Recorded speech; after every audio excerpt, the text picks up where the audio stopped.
মুন্সিগঞ্জের শিমুলিয়া ঘাট, এই ঘাট দিয়েই হাজার হাজার যান পারাপার হতো। পদ্মা সেতু চালুর পর সেই জৌলুস আর নেই, কিন্তু সেই আগের জোর জুলুম বন্ধ হয়নি 2 বছরেও। ইলিশ কেন্দ্রিক পর্যটন জোনে পরিণত হওয়া ঘাটটির যখন নতুন জৌলুস হাতছানি দিয়ে ডাকছে, তখনই জুলুম শুরু হয়েছে পর্যটকদের উপর। ইলিশের স্বাদ নিতে আসা পর্যটকরা ঘাটের গোলচত্বর দিয়ে গাড়ি ঘোরাতে গেলেই 20 ও 40 টাকা হারে টোল আদায় করা হচ্ছে জোর করে। ঘাট যেহেতু বন্ধ, আমার ফেরি গেট চলাচল করতেছে না, মোটরসাইকেল পদ্মা সেতু যাচ্ছে, তো কেন টাকাটা নিচ্ছে? 40 টাকা টোল দেন।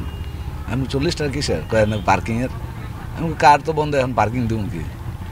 আমার লোক ভার পাইতে পারছে, বেশি তরকার করি নাকি, আমি 40 টাকা দেয়া চলে এসেছি। ঘুরতে আসার সময় এই টোলটা আসলে সত্যিকার অর্থে জুলুম। এটা কাদের কাছে যাচ্ছে এই টোলটা? এটা কি সরকার পাচ্ছে নাকি অন্য কোনো খাতে চলে যাচ্ছে? এটা নিয়ে আসলে ভাবা দরকার। তবে ইজারাদারের ছাপাই গিয়ে রাস্তা ব্যবহারের টোল আদায়ে সায় বন্দর কর্মকর্তার। এখন জন্ম সনদ দিয়ে খোলো বিকাশ স্টুডেন্ট অ্যাকাউন্ট, নিজের বিকাশ নিজে কর। টোলটা আগে ছিল সেপারেট, এখন এটা একসাথে করে দেওয়া হয়েছে, এই জন্য পার্কিং প্লাস টোল একসাথে।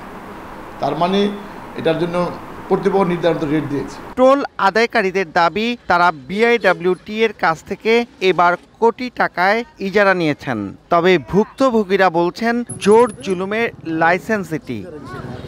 2022 সালের 26 জুন পদ্মা সেতু চালু হওয়ার পর দেশের প্রধান এই ফেরিঘাটে গুরুত্ব ফুরিয়ে যায়, কিন্তু তখন এই ঘাটে প্রবেশ পথে কোনো টোল দিতে না হলেও এখন টোল গুনতে হচ্ছে। মুন্সিগঞ্জের শিমুলিয়া ঘাট থেকে নাসির উদ্দিন উজ্জ্বল, সময় সংবাদ।